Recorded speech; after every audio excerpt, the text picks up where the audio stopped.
Hello, thank you for tuning in to my YouTube on my topic on fitness.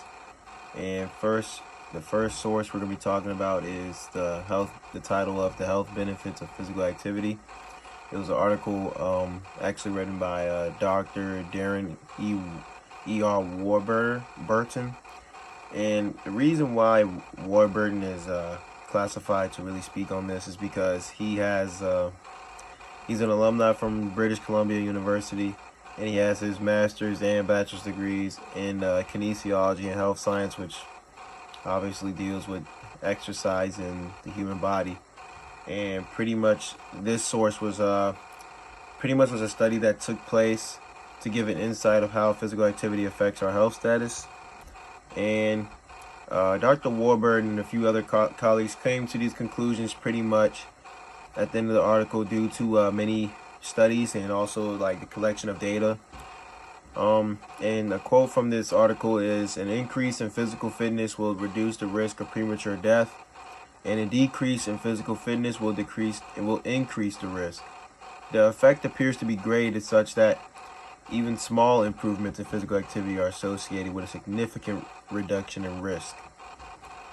And then the next source will be the next source we'll be discussing is titled "An Overview of Current Physical Activity Recommendations in Primary Care," which took place in Korea, by Dr.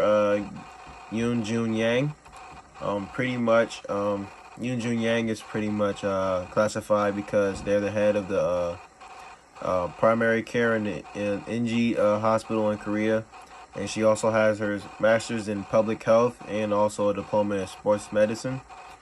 Um, Pretty much this source goes over the hopefully there possibly could be changes in future recommendations from what it is currently, um, due to possible decrease in physical activity.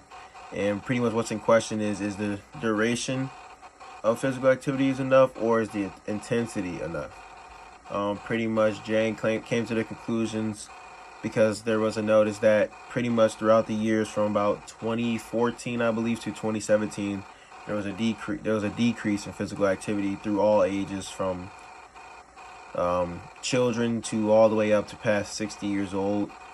Um, and it's honestly surprising due to the fact that it's the main treatment for the musculoskeletal system. And a quote from this is: physical activity decreases the incidence of colorectal cancer, breast cancer, bladder cancer, endometrial cancer, and a few other cancers that are pretty prominent. And physical activity has a positive effect on rehabilitation of these cancer patients as well.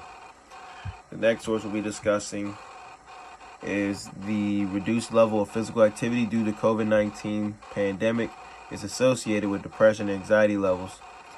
And pretty much in the title itself, the source is pretty much going to discuss the correlation between the decrease in exercise due to COVID and how it correlates to our depression and anxiety levels. And the author who went over this was Dr. Paolo Puccinelli.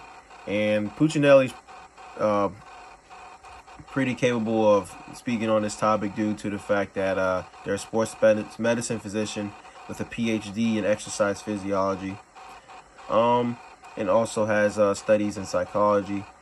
Um, and a quote from this is: "It is clear that people during this social distancing period are becoming much more physically and mentally vulnerable."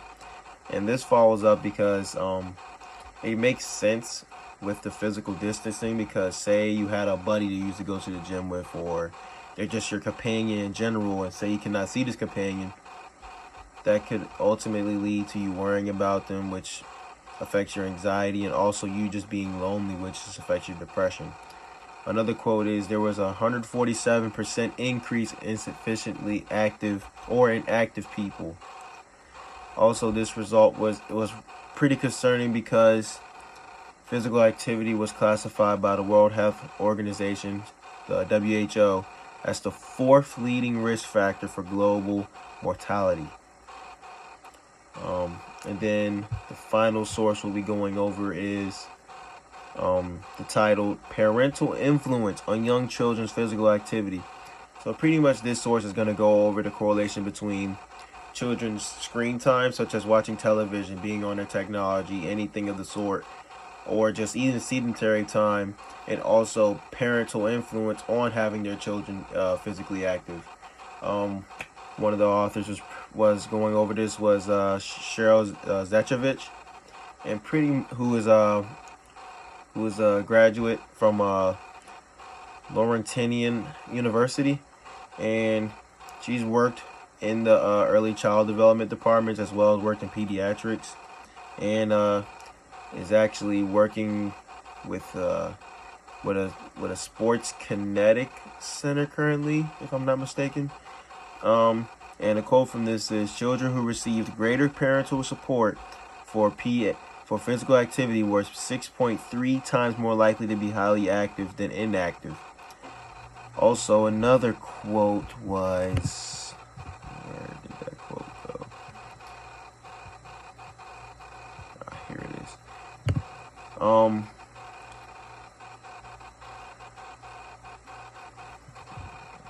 Where did it go? Watching more than 1 hour of television or videos per day reduce the likelihood that a child will be rated as highly active. And then my follow-up question is to all this is, I already had like sort of an already understanding and also common like understanding of the benefits from exercise, but I still wonder about the curious phenomenon of why wouldn't we exercise if we already understand the fundamental benefits behind it and how it can be better for us in the long run, such as, say, like we understand that smoking and drinking could be bad for us, but how come we still do it? But we understand that exercise is good for us, but it's such a, yeah, maybe I'll do it later, or maybe I won't do it, or it's just I just like doing it. It's a question thing, which still confuses me, but it's just something I'm just gonna keep looking into. Thank you for tuning in.